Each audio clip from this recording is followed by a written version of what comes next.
I'm Evans Andrew, and this is Maisha Nordics.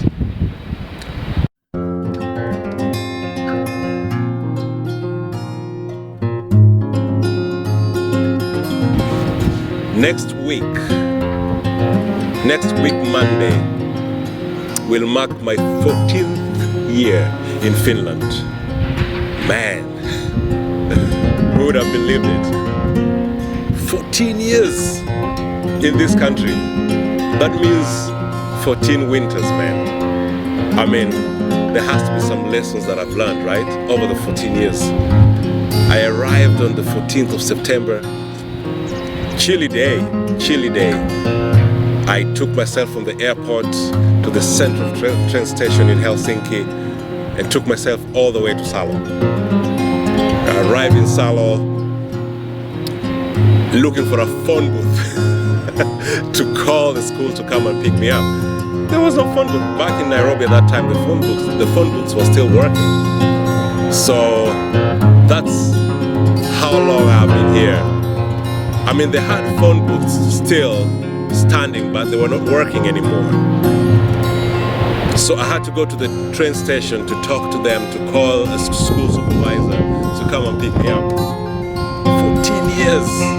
14. But I want to talk to you about the lessons that I've learned in the last 14 years. I'm looking back at when I came here. And one of the most frustrating things for me was that I couldn't speak the language. I was not able to interact properly with people. So the first superpower that I learned as an immigrant in this country is to learn the language, to immerse yourself into the culture. And not just learning the language as in A, B, C, D, up to Z. No, contextualizing it, and that means that immersing yourself into the culture, having local friends. Because learning a language is one thing, contextualizing it, you need a local person. You need a local person to help you with that. You know, if you say that, oh, I'm going to the countryside in Finnish, you might know what that means, but you might not know exactly what it would mean in a particular context. So immersing yourself in the culture means that you have to not only learn the language, but have Finnish friends, have a local friends who can tell you what this means, who can give you a hint. I want to give you an interesting story. I went to visit a friend a couple of years back, and in his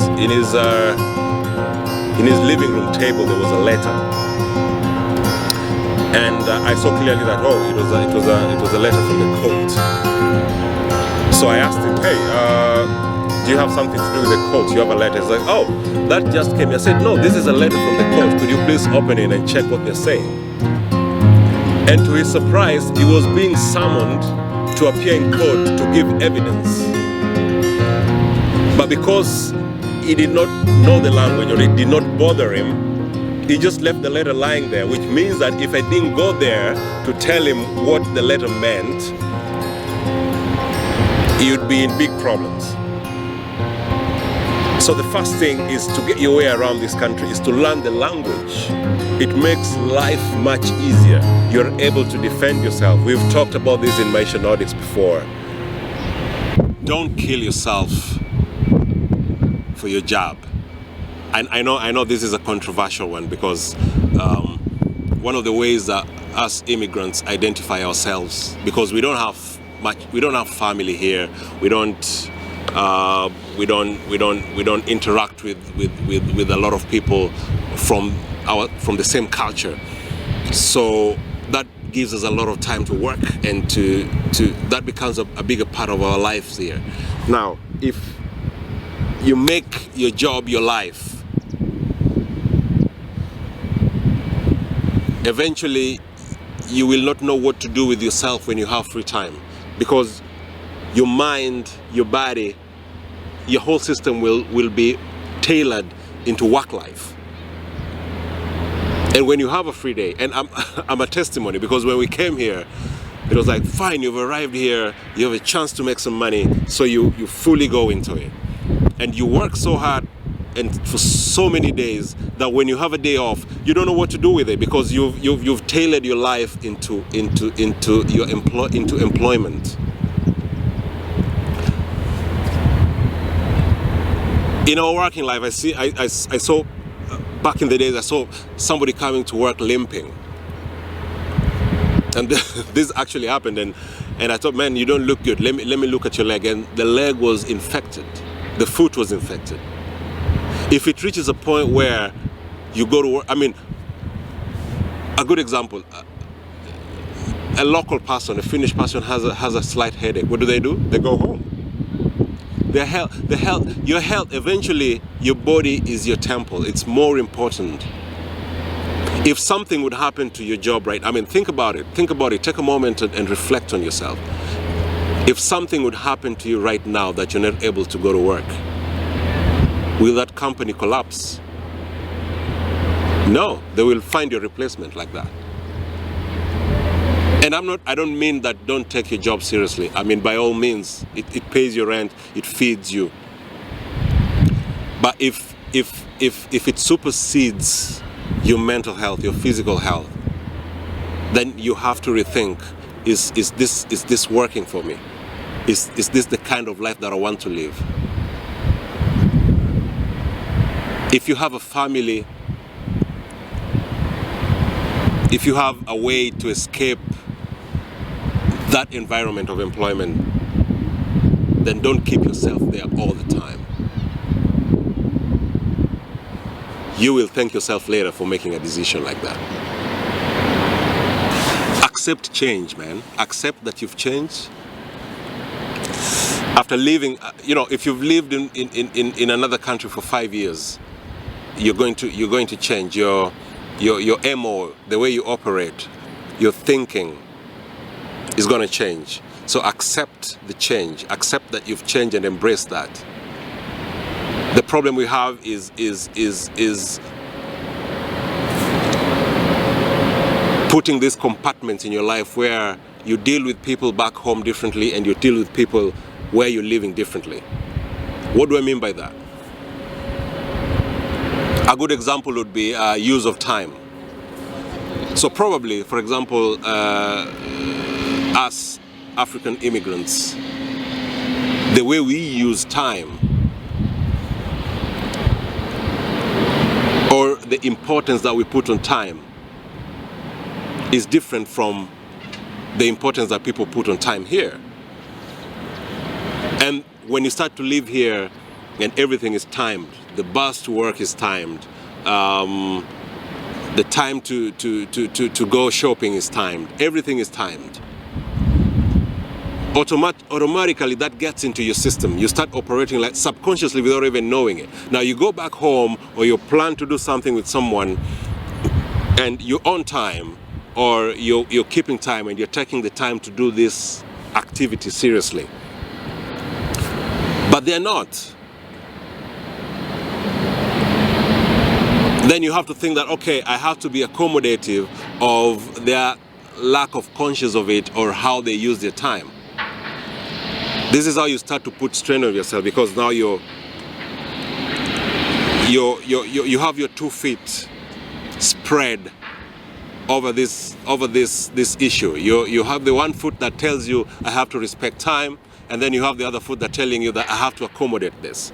So you have to find a balance within it, and you don't have to be apologetic that you have changed and you respect time more. One of the beautiful things I love about the immigrant community here is that we hold events, we hold parties. I mean, we try to keep that bond, and we try to keep that togetherness. This is done through parties, get-togethers like birthdays, baby showers, name it, going to church. All these activities it's good for our mental health. It's good to connect with your people. You know, it's good to connect with people of the same thinking, and it's good to go to this party, celebrate a new life. It's wonderful. My reservation comes when this event starts to put pressure on you, and then this pressure makes you to put up a front. A perfect example. There's a party, okay? You're throwing a surprise event for someone, for example, a birthday party, or a baby shower, and it's a theme party, okay? So you're told, hey, all the guys, you need to have a burgundy suit. And you're thinking, I mean, an average dude, and more so in Finland, doesn't even have a black suit in his in his closet, and you're asking them to come with a burgundy suit to this party, asking them to contribute to this party, asking them to spare time, leave work, and some types of jobs are arranged so that if you have to stay away from the job, you don't get that pay for that day. So you have to buy the suit, contribute towards the party, buy a gift, and take time off work. If you put all this together, it probably costs you to the north of 300 euros or more if you have to buy the suit. Now, if you have to go to that extent just so that you can be part of that community, I say that you've gone too far. My lesson here is that you don't have to put up a front. If you have to borrow money to go to a party, if you have to stretch yourself to the point that you can't pay your bills just so you can be with people, it's not worth it. It's not worth it.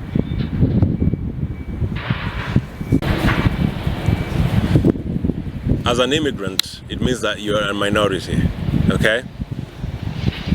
And it means that there's a lot of things that are going to happen to you that are not fair. The trap is when you start self-victimization. You know, you start justifying everything that is happening to you, whether it's discrimination at work, or along the streets, in the entertainment joints, that it's happening to you because you're a foreigner, because you're a minority, because, you know, everything that will happen to you. Yes, and of course, sometimes it's happening to you because you're a foreigner, because you look different, because your skin is black. It will happen to you because of those reasons. That's true. But it takes your personal justification to avoid doing something about it. So for example, if somebody tells me, hey, you black men, go back to Africa, then I start to think, man, if only I could get a plane ticket, I would be back there in a second. That's self-victimization. You're here, you pay your taxes, you go to work, you're contributing to the society. You have every right to be here. The country has invited you to its system, given you a social security number. You've been able to get yourself through school, get yourself employment, and therefore you are as deserving as anybody else to be in this society. And therefore, feeling sorry for yourself, telling yourself how crushed and how downtrodden you are, is self-victimization. And it will give power to the people who want to sit down on you more. There is good and bad in everyone. If you group yourself with your fellow countrymen, just because you're comfortable in their space. You will equally find good and bad people there. At the same time, you cannot only deal with yes people, you know. You will not learn anything. If you're in this country and you plan to live for a longer time here, for a long time here, embrace other people, embrace other culture, learn about them, learn why they do the things they do. I think I've been lucky to work in multicultural environments, and there is so much to learn about people. Not just the locals. I mean, of course, you're already in Finland, you need to learn about Finnish people and their culture. But we have people from South America here, we have people from India, we have people from I've met people from as far as Fiji in this country. There is so much to learn, and the beauty of it is that you find so much similarity and justification for humanity, because the things that we want, no matter how different we are the same things. And believe me, when you embrace that and you open your heart to these things, you will learn about tolerance and patience and love itself. Because the very idea that you only have to marry or date someone from your own country, yes, it might look justifiable because, well, you speak the same language, you have the same culture. But I can tell you for sure that I've witnessed people who have dated cross-culturally for a very long time. Then when the time to marry came, they abandoned that relationship because it didn't make sense, because they don't come from the same culture.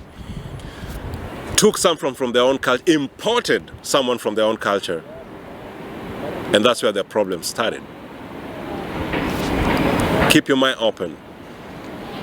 There's good and bad in everyone. Living in this country for this long, there's the pressure. And the pressure usually comes from, because this is not home. I mean, it's home. You can make it home, yes, but eventually you've come from somewhere you call home, and therefore. There is somewhere that you are always looking at to go back to, or there is a part of you that is somewhere in terms of family that you have to keep in touch with. You have to, but these people live there and you live here. Now, if you take, for example, because most of us, our best advisors are our parents, because our parents mean the best for us. But your parent doesn't live in Finland, okay? Now, if you take every single, or you make your parent, because if you ask your parent for advice, of course they'll be just so ready to advise you, because they're parents. That's what they do. They want the best for you. But I think that this has to come, you have to take this with a grain of salt, because they don't live here. They're not going through the same experiences that you're going through. So you can't have your parent advising you, or your brother or a good friend from back in your country advising you on every little thing that you're supposed to do in Finland while you are the one living in Finland. I don't know if I'm making sense, because although they want the best for you, they don't know how the society here works. Only you know. And so if you're looking for someone, if you want advice, if you want help on how to navigate the life here, you have to get it from here. I mean, if you're looking for advice on how to invest back home, it only makes sense to ask someone who is back home, who is living there, who knows how the society works, how the business world works there. But you can't ask someone, you can't keep on asking your parent for advice on how to live here. It doesn't make a lot of sense. It might feel comfortable, but it might not be effective. You understand what I mean? It might not help you. Intercultural relationships. I think there's no better way to learn about a culture, about a different culture, than to be in a relationship with someone from that culture. And I'm not saying that's the sole reason why you get into the relationship. I say, okay, I want to learn about Cambodia, so I need to have a Cambodian girlfriend. No, that's not what I mean. What I mean is that intercultural relationships are different from dating someone from your own culture. And the struggles are different.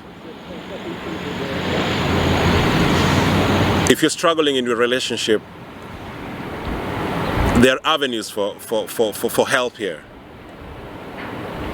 I've talked about that. And I don't just say that, okay, so long as there's a conflict, then jump around seeking for help. But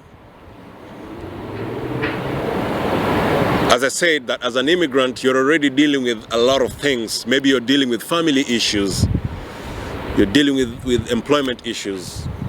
You got school, you got language.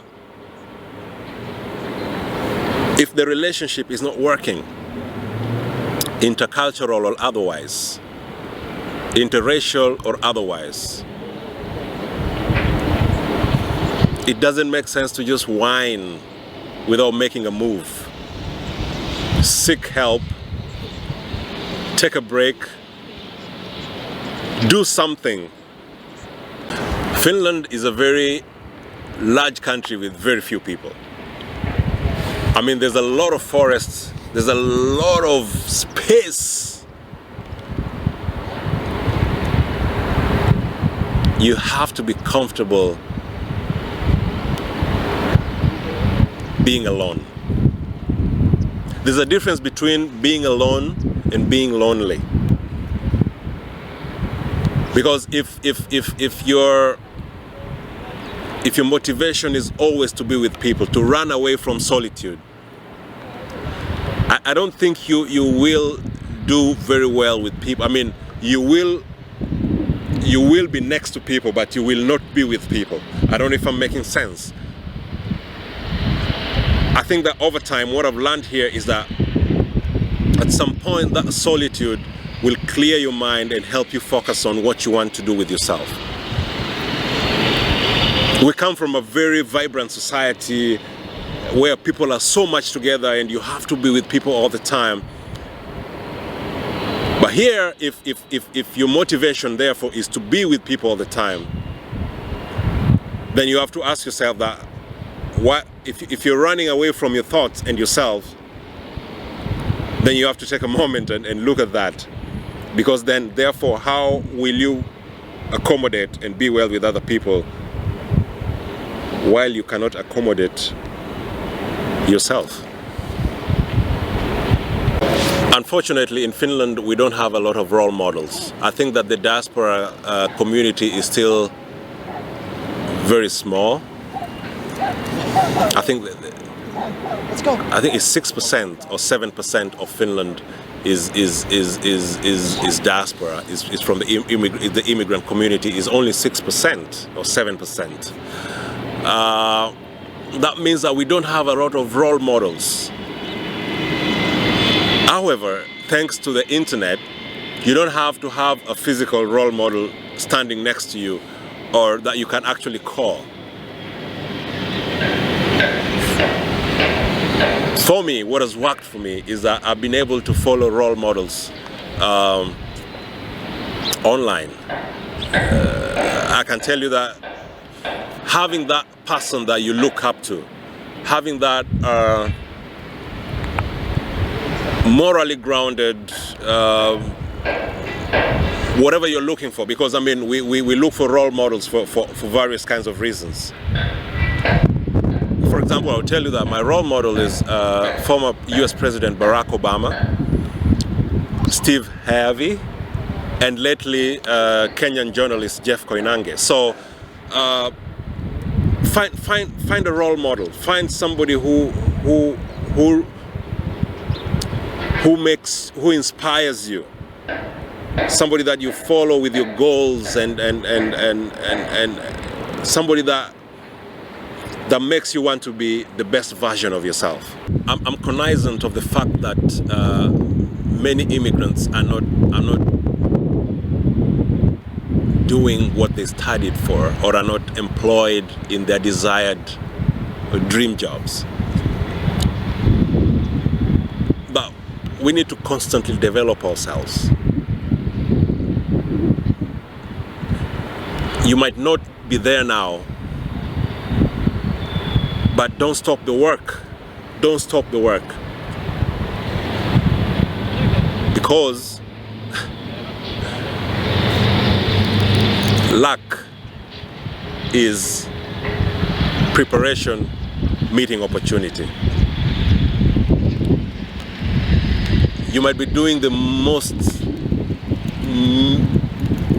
demeaning job,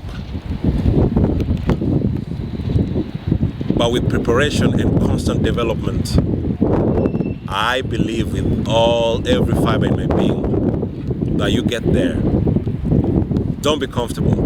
Always develop yourself. Always find something better.